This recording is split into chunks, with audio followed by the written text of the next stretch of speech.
Oke guys, jadi hari ini gue berkesempatan cobain HP tipis ini yang di video sebelumnya cukup banyak pro kontra dari komen-komennya ya. Dan gue ketemu banyak hal baru setelah cobain HP ini, yang mana pas langsung pegang HP-nya bener-bener gue kayak wah, ternyata emang yang lihat di video sama pegang langsung itu beda ya, bener-bener tipis dan enteng. Kalau kalian ada kesempatan, kalian bisa cobain langsung misalnya ke toko Samsung atau gimana gitu. Apalagi kalau gue bandingin sama S25 Ultra, secara tebelnya kalian bisa perhatiin tuh. Dan gak cuman tebel, tapi secara berat juga sama ya, jauh lebih enteng. Terus gue juga sempat bandingin sama iPhone 16 Pro Max gue, emang lebih tipis dan enteng juga ya. Ada adik gua yang dari tadi ngangkatin ini lampu, gimana Wi? Feel ngetiknya juga enak sih, nggak berasa capek. Terus kalau misalnya gue coba agak bengkokin gini, nggak berasa kayak pengen bengkok sih. Tapi kalau emang kuat-kuat mungkin bisa. Menurut gue salah satu hal pendukungnya karena mungkin dia pakai frame dari titanium ya, jadi mungkin bisa sedikit menahan bengkokan tadi. Belum lagi kalau gue masukin ke kantong juga lebih nyaman sih, nggak timbul gitu. Dan ini ingetin gua kalau biasanya kan gue suka pakai celana-celana gemes buat tidur yang lemes-lemes gitu. Biasa kalau gua kantongin iPhone 16 Pro Max gua atau S25 Ultra gua kan suka melorot guys. Kalau ini harusnya aman sih. Ada yang sama nggak? Coba kita kasih lihat si tukang nyalain lampu ini gimana impresinya. Sini. Ganti ya. Wow, tipis sih, tapi lucu sih. Kenapa? Tipis, terus kayak enteng banget. Tapi kenapa namanya Edge ya? Soalnya kan kayak kalau dulu kan yang Edge terkenalnya karena layarnya yang melengkung kan. Tapi sekarang jadi tipis dan layarnya tidak melengkung. Kalau itu kata orang Samsung. Kalau itu kata orang Samsung, dia ngambil pengertian dari kata edgy kayak atau cutting edge itu ya, yang mana kayak teknologi terbaru mungkin.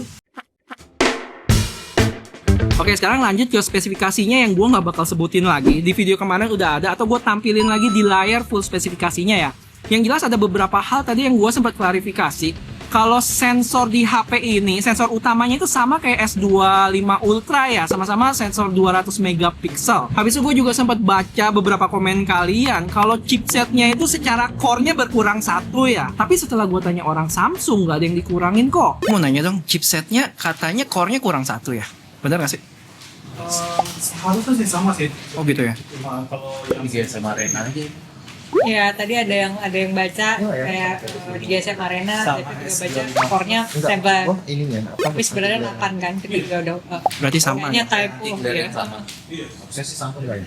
Chipset kan sama. Chipset yang sama dipakai di S25 Ultra, S25 Plus, sama S25 regular, Snapdragon 8 Elite. Terus gue juga sempet coba kameranya untuk zoom, dia bisa mentok sampai 10 kali buat foto sama video. Terus untuk resolusinya bisa 8K 30 fps sama 4K 60. Dan kalau kita ke pro videonya, dia 4K-nya itu bisa shoot 120 fps. Untuk kamera depannya dia bisa autofocus, sama ultra wide-nya sih juga bisa. Wah, hujan guys. Kita pindah tempat dulu ya. Wah, ada timnya Gadgetin. Halo JP, Iqbal, Grayson, numpang syuting dulu di sini ya. Oke, jadi impresi sendiri. Aduh, sebel banget guys, mic gua sempet ngaco tadi. Jadi ya, maaf ya.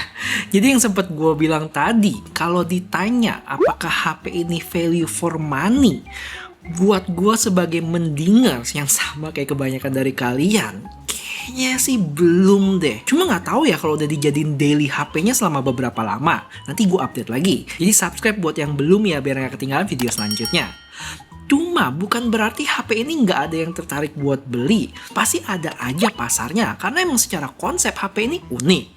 Cuman tetep ya, gue ada yang disayangkan sih. Kita lanjut ke video. Menurut gue yang disayangkan itu masalah baterainya sih. Bukan karena 3900 mAh-nya. Karena secara logika kalau mau punya HP tipis, pasti baterainya juga masih dikecilin kan. Yang bikin gue greget itu sebenarnya kenapa nggak coba pakai teknologi baru yaitu silicon baterainya. Yang katanya bisa nyimpen daya lebih banyak dalam ukuran yang lebih kecil tuh. Gue sih nggak tahu ya, mungkin ada masalah teknis atau biaya yang kita belum tahu. Karena sejauh ini belum ada penjelasan resmi dari Samsung sendiri. Itu sama satu lagi dari sisi harga, menurut gua sih tergolong tinggi.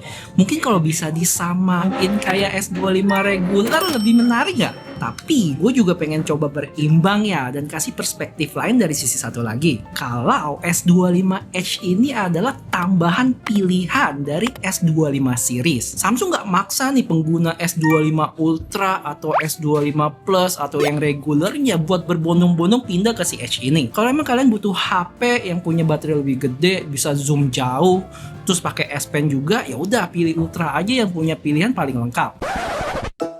Grogi aku mas. Kamu kalau ngomong sampai mana tadi? Lupa gua. Atau kalau kalian punya budget yang terbatas dan lebih suka HP compact, bukan tipis ya, bisa pilih S25 regular. Nah, buat S25 Edge ini, menurut gua dia ada target pasarnya sendiri. Ya, buat orang yang nggak ada di segmen ketiga HP tadi. Yaitu mau HP yang lebih tipis dengan performance maksimal plus kameranya setara S25 Ultra. Terus secara gengsi juga dapet ya, karena HP ini beda. Sama kayak varian Fold atau Flip-nya. Dengan harga yang tentunya premium. Dan gak ada yang salah juga sih, kalau kalian beli HP itu buat bergaya atau ningkatin status sosial. Yang penting ada budgetnya dan jangan pakai pinjol. Dari mana duitnya? Tapi yang bikin gua makin penasaran itu gimana saat iPhone 17R-nya keluar di bulan September nanti. Yang mana punya konsep HP yang sama tipis gitu, tapi dari rumor yang buat lu udah ini lagi shoot error. siapa tahu mau balik bareng.